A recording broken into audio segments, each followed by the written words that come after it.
We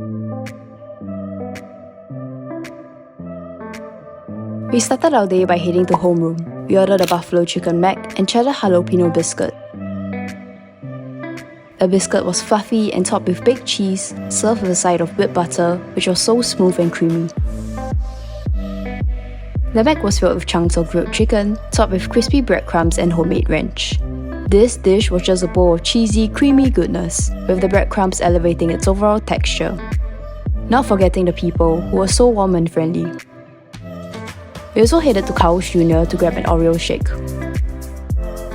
Look at the cute classic diner vibes they had going on. Thereafter, we visited Mount Tampa, where we took a short hike to enjoy the views.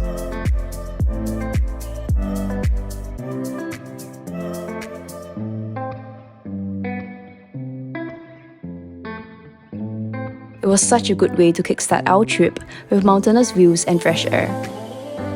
We ended our day ordering Panda Express takeaway. I honestly kept my expectations low for this because of the reviews I would typically hear, but it was pretty decent, with the main star being the Beijing beef. The next day, we started out with brunch at Kitchen Story, known for their uniquely flavoured bacon such as citron, cinnamon, and rosemary. I personally enjoyed the rosemary bacon as well as the deep-fried French toast, which had a fluffy and creamy interior, topped with fruits to balance out the overall sweetness. We took a walk after brunch, and if there's one thing I noticed, it was the insane slopes all around the city. We hopped onto a bus and my friend told me about these little yellow strings you could pull to signal to the bus captain that you wish to alight, which was way more fun than pressing a button. We headed to Golden Gate Park, where there was so much to explore.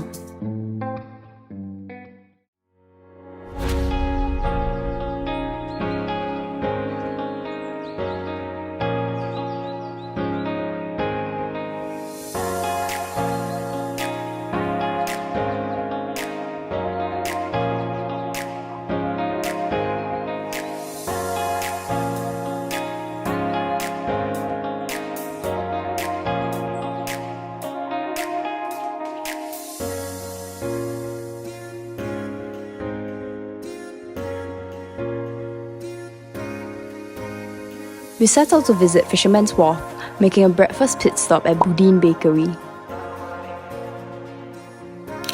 The bread bowl was soft and fluffy, with the sourness from the sourdough bread being not too overpowering, nicely complementing the thick and creamy clam chowder filled with clam chunks. The grilled cheese had a crunchy, buttery exterior with stretchy cheddar mix infused with jalapeno bits. Thereafter, we took a stroll along the piers, starting from Pier 1 towards the famous Pier 39.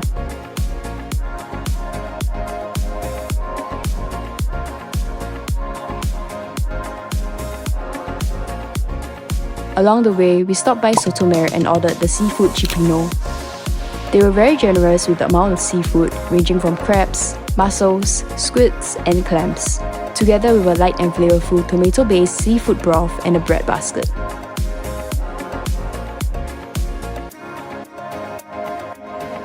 We continued our walk and finally reached Pier 39, also known as Fisherman's Wharf, which was filled with a range of activities, restaurants, and shops. We also got a banana Biscoff milkshake, and I've unlocked a whole new world of Biscoff drinks.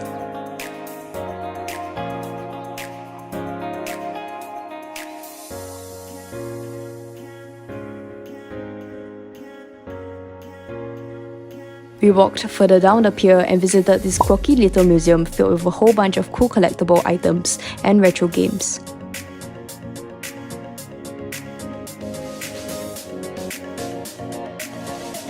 We made our way to Ghirardelli Chocolate Experience, filled with lots and lots of chocolates.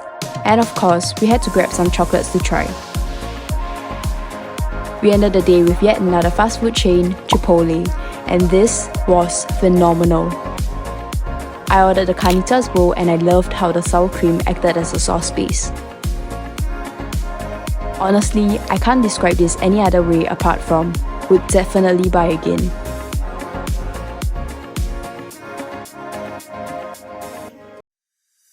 Day 4 was less eventful. We had lunch at Pyeongchang Tofu House, where we ordered a tofu stew and kimchi pancake. The The stew was flavorful and warming, with the pancake having a crispy exterior.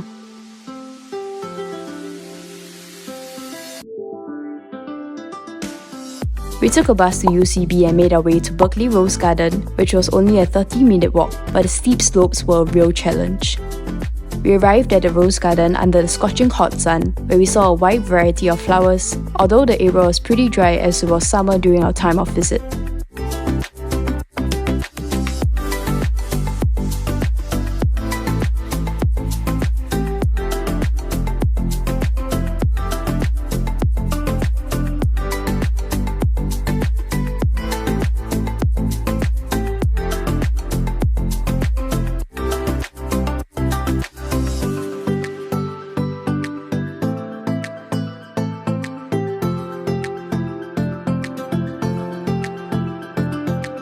We ended the day with Cheesebox Collective, a pizzeria specializing in one type of vegetarian pizza per day, with snaking queues even before opening. We started the next day with Taco Bell. This, however, was a little disappointing as the portion of ingredients were underwhelming and lacked depth. We were also eating with these huge black crows, and I was constantly on the edge. We then started our hike from Baker Beach towards the Golden Gate Bridge, and thereafter, Palace of the Fine Arts.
We spent our last day at Tilden Regional Park, where we sat on these cute little steam trains that went around the park.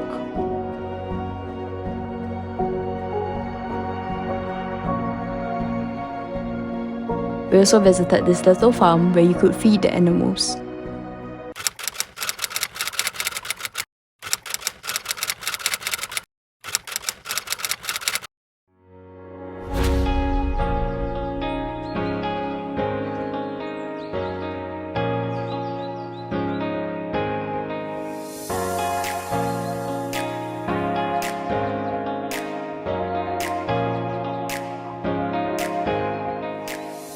We managed to catch Krispy Kreme in the making, and it was such a joy seeing my favorite donuts being freshly made.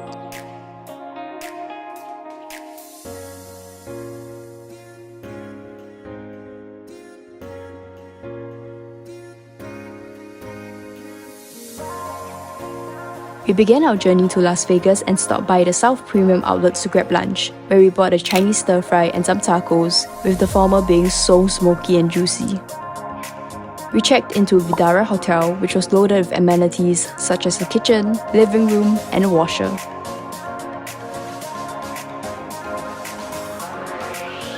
We headed out later that night to check out the night scene.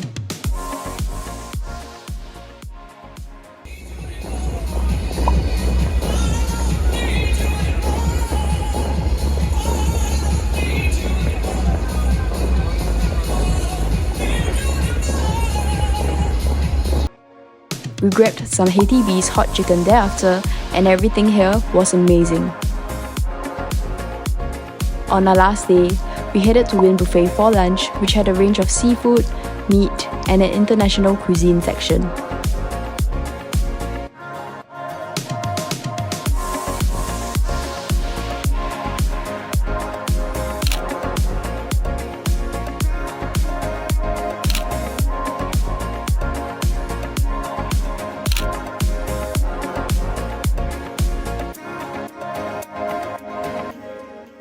The buffet also offered a whole bunch of sweet treats from crepes, exotic ice cream flavors, cakes, and pastries.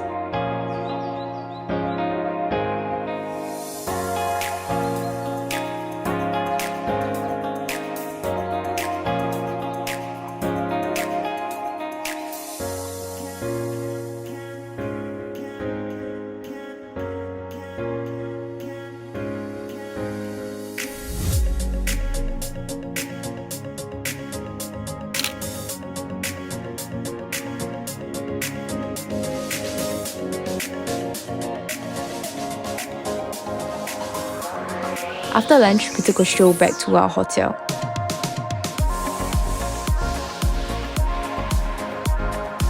We also passed by many theme hotels with beautiful architecture.